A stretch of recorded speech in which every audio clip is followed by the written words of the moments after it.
Our next topic is the test cross and the back cross.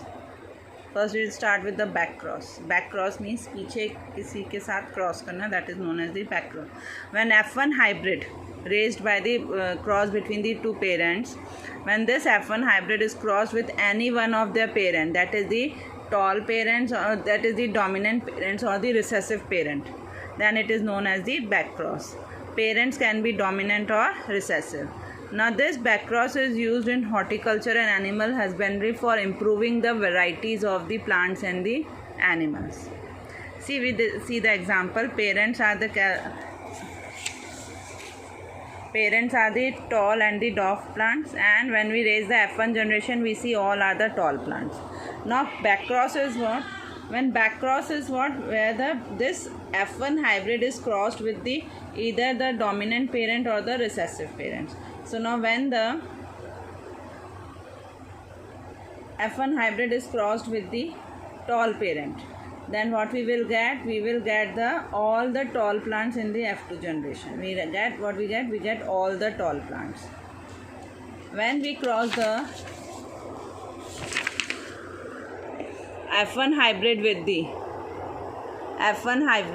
with the recessive parent, that is with the small t, then what we will get? We will get the tall and the dwarf plant in 1:1 ratio, that is 50% are the hybrid tall and 50% are the pure dwarf plants.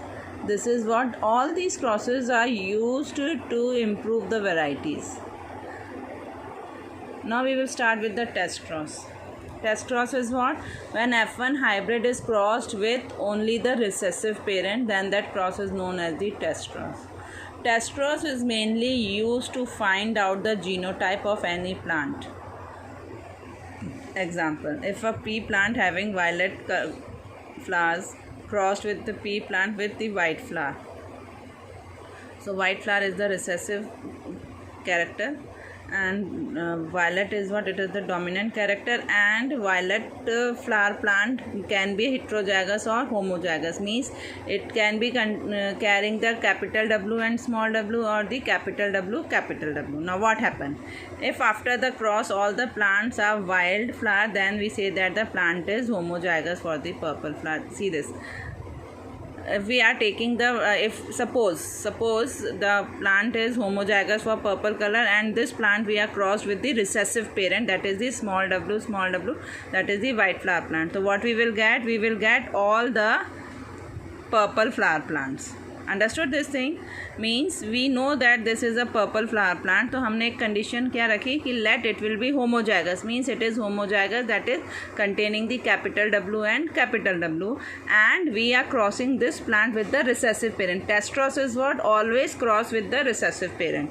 So what we get in the F1 generation? We get all the F1 all the plants are what? They are purple color, and then we can say this plant is a homozygous plant. Now second condition is what? When if after the cross we get the purple flower plant and white flower plant in 1:1 ratio, then we can say that the parent plant what we had selected the plant, it is a heterozygous. Let's see. This is what? Suppose recessive parent is small w, and the plant genotype is capital W and small w. So it will form two gametes, capital W and small w, and it forms the one gamete, that is the small w. So what we will get? We get the capital W, small w and small w. That is the purple flower and the white flower in 50%. 50% are the white flower and 50% are the purple flower. It shows that the plant is what? It is the heterozygous. So basically test cross is used to find out the genotype of the plant.